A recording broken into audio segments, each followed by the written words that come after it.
Halo, selamat siang teman-teman. Perkenalkan, nama saya Triceli Edoksiabella. Saya siswa SMPK Pancasila Lekebai kelas 9. Pada video kali ini saya akan menjelaskan materi tentang pertolongan pertama pada kecelakaan atau P3K. Mari kita menyaksikan bersama. Pertolongan pertama pada kecelakaan atau P3K.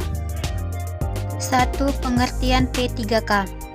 Pertolongan pertama pada kecelakaan atau P3K ialah pertolongan sementara yang diberikan kepada seseorang yang menderita sakit atau kecelakaan sebelum mendapat pertolongan dari tenaga medis atau dokter yang sifatnya memberikan perasaan tenang kepada korban serta mencegah atau mengurangi rasa takut, dan yang terpenting adalah mengurangi risiko bahaya yang lebih besar yang ditimbulkan akibat kecelakaan tersebut.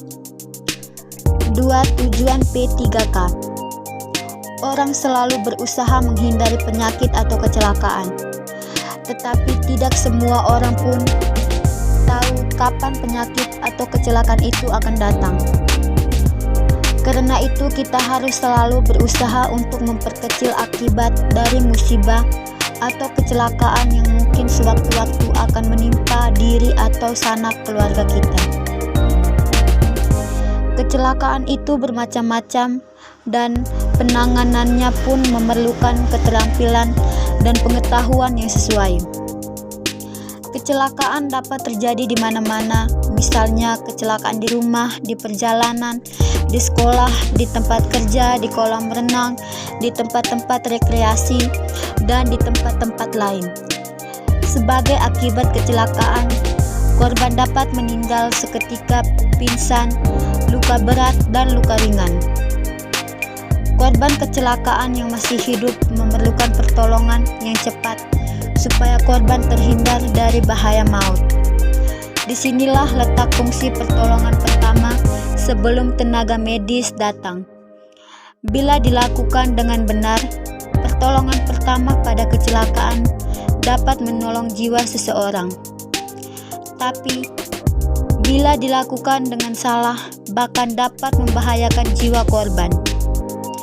Oleh karena itu, orang yang memberikan pertolongan pertama harus mempunyai pengetahuan, keterampilan, dan mampu melihat situasi dan kondisi korban sebelum melakukan pertolongan pertama.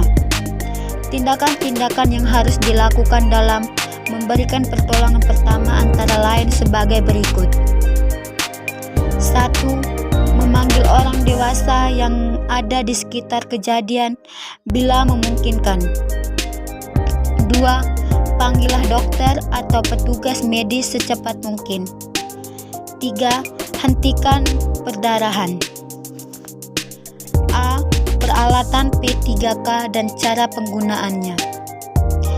Untuk dapat melakukan pertolongan pertama pada kecelakaan atau P3K, tentunya diperlukan peralatan-peralatan yang sederhana. Harapannya, di rumahmu disediakan peralatan jenis ini. Paling kurang, kamu bersama keluargamu dapat memanfaatkannya apabila terjadi hal-hal yang tidak diinginkan seperti kecelakaan ringan, misalnya luka ringan saat kamu membantu ibumu di dapur atau kena benda tajam lainnya. Sekarang peralatan atau perlengkapan pertolongan pertama pada kecelakaan. Minimal yang perlu dipersiapkan dalam usaha memberikan pertolongan antara lain sebagai berikut. 1. Peralatan P3K.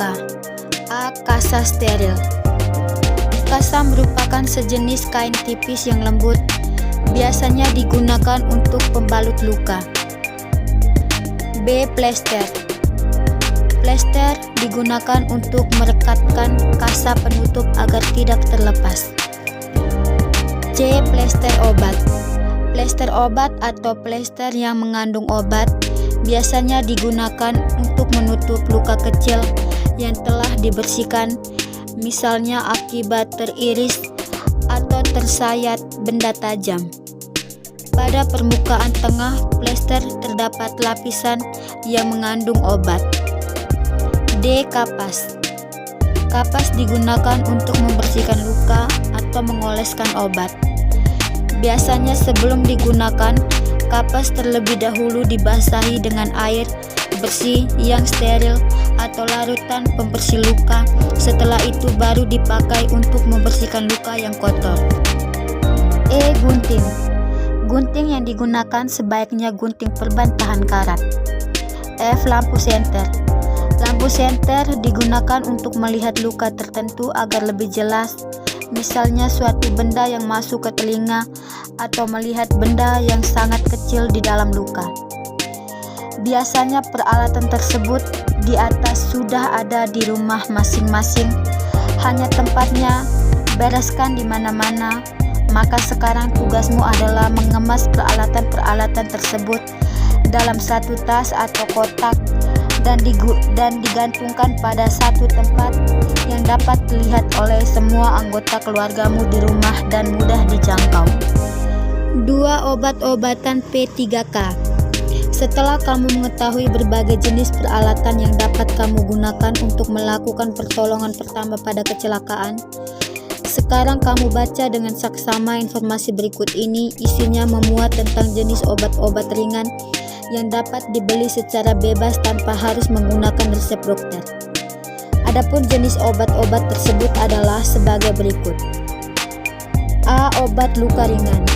1 jenis obat. A. Obat merah atau mercurochrome. B. Betadine. 2 cara penggunaannya. Bersihkan luka dengan obat pencuci luka atau air terlebih dahulu, kemudian oleskan obat pada luka. 3. Kegunaannya.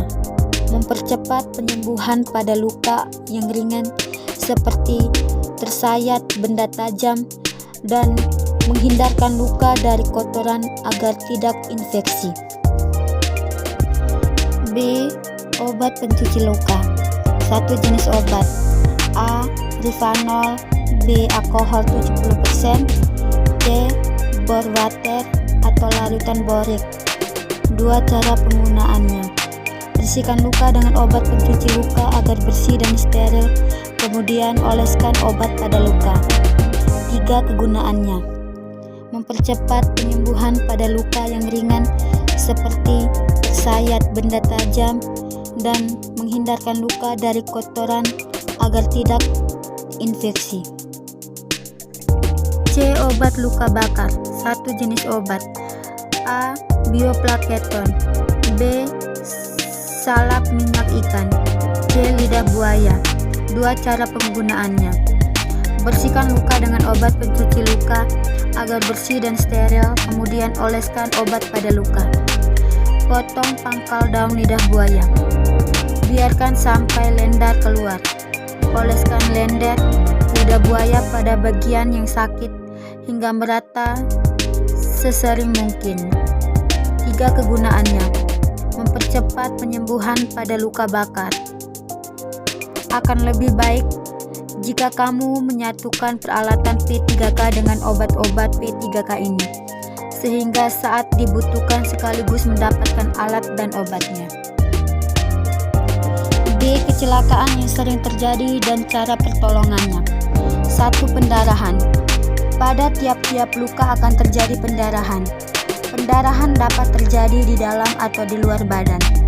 Supaya tidak terjadi infeksi, tiap luka, baik itu luka luar maupun luka dalam badan, harus diambil tindakan yang cepat. Kita harus membedakan dari mana darah itu keluar. Apakah pendarahan itu keluar dari arteri, vena atau pembuluh darah balik, atau kapiler, pembuluh darah rambut. Pendarahan arteri warnanya merah muda dan darah keluar dengan memancar sesuai dengan denyutan jantung. Pendarahan vena warnanya merah tua, keluarnya cepat, tidak ada pancaran. Pendarahan kapiler warnanya merah tua atau merah muda, tidak cepat dengan berdayut, menghubungi permukaan luka.